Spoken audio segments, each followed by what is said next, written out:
పెద్ద ఎవరైనా అప్పుడు తాండేరు కాబట్టి పుదుర్తి भाइयों भी आओ सेन राम राम गाड़ी आज अपना दाढ़ी गेसी आज ताऊ रोड से लेकर पश्चिम दिखे ये गोसा सजवई చాలా ఇందుకొని ఖనోతుల కట్టి ఉంది దేశం మొత్తం తిరుగుతున్నా వందల మంది ఇలా ఉంటున్నారని ఆర్డీఓ గారు కొత్తగా వచ్చిన ఆర్డీఓ గారు చెప్తున్నారు 300 మంది అంటే దాదాపు 70 నుండి 100 కుటుంబాలు 100 కుటుంబాలు ఉన్న ఊరికి సరైన సౌకర్యం రోడ్డు సౌకర్యం లేకపోతే మరి మనం ఎక్కడ ఉన్నాము ఏం చేస్తున్నాము ఇల్లు చూస్తే ఇక్కడ కొంతమంది బెడ్రూమ్ రావడానికి రోడ్డు చక్కగా లేదు కాబట్టి ఆల్రెడీ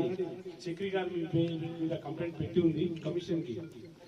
మేము ఖచ్చితంగా ఈ రోజు ఆల్రెడీ మీ గతంలో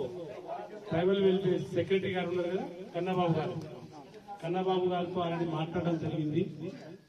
ఢిల్లీ రావడం జరిగింది ఈ कंप्लेंट खालो तो सेक्रेटरी बहुत बड़ा कहता दिल्ली बड़ा जिला अधिकारी చేతిలో ఉండి జిల్లా అధికారి చేస్తుంది దానికన్నా పైన అధికారి ప్రాబ్లం ఉన్న పైన అధికారిని పిలిచి మాట్లాడడం జరిగింది ఖచ్చితంగా 1-2 మంత్స్ మీకు సొల్యూషన్ ఇచ్చి పని చేస్తా అని చెప్పారు అయినా రోడ్ ఎలా ఉంది ఏందనేది ఊరికి ఈ కద్రి అండ్ మన पुट्टपट्टी एरिया को నేను ఒక్కసారి విజిట్ చేశాను తండాలు చాలా ఉన్నాయి हमारा जाते यारियों भाई రెస్పాన్స్ है లమ్ముడాడి ప్రోగ్రామ్ లో భాగంగా జొన్నలగడ్డ తండా జేకేపల్లి తండాకు రావడం జరిగింది గతంలో ఇక్కడ నుండి కంప్లైంట్ రావడం జరిగింది 78 సంవత్సరాలైనా ఇప్పటి వరకు ఈ ఊరికి రోడ్డు లేదంట దాదాపు 300 పైన పబ్లిక్ ఉంటుంది దాదాపు 100 కుటుంబాలు చాలా సిగ్గుచేటు బాధాకరం ఇది తెలిసి ఇక్కడ ఉన్న ఒక సామాజిక బాధ్యతతో ఇక్కడ లోకల్ వాళ్ళు కంప్లైంట్ పెట్టడం జరిగింది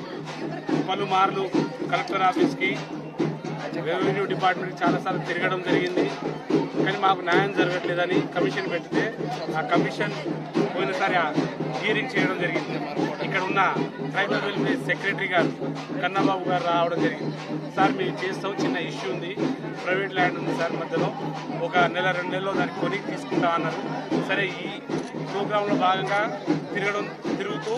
అసలు తండాకు ఎలా ఉంది పరిస్థితి అని చూడడానికి రావడం జరిగింది కానీ రోడ్డు చాలా బాధాకరం అందరినీ ఆర్డీఓ గారు వాళ్ళు రావడం జరిగింది వాళ్ళు కూడా అన్ని ప్రాసెస్ కంప్లీట్ చేసాం సార్ బడ్జెట్ కూడా రిలీజ్ అయింది ఇంకో 15 రోజుల్లో మేము కంప్లీట్ చేస్తాం సార్ అని మాట్లాడుతున్నారు చూద్దాం ఇన్ని సంవత్సరాలు చూసి ఇంకో 4 రోజులకి ఏమైంది చూసి ఖచ్చితంగా మా తండా వాసులకు న్యాయం జరగాలి అలాగే మా తండాలో ఉన్న అన్యాయాలు ఇబ్బందులు పడుతున్న విధానాన్ని తెలుసుకోవడం జరిగింది ఖచ్చితంగా రాబోయే కాలంలో వీళ్ళగా ఏ తప్పు అధికారుల సైడ్ తప్పు జరిగినా అది కమిషన్కి వస్తే దాని పరిణామాలు వేరుంటాయి అది కూడా వాళ్ళ అధికారులకు అర్థమవుతుంది ఖచ్చితంగా న్యాయం జరగాలని మాత్రం కోరుకుంటున్నాం థ్యాంక్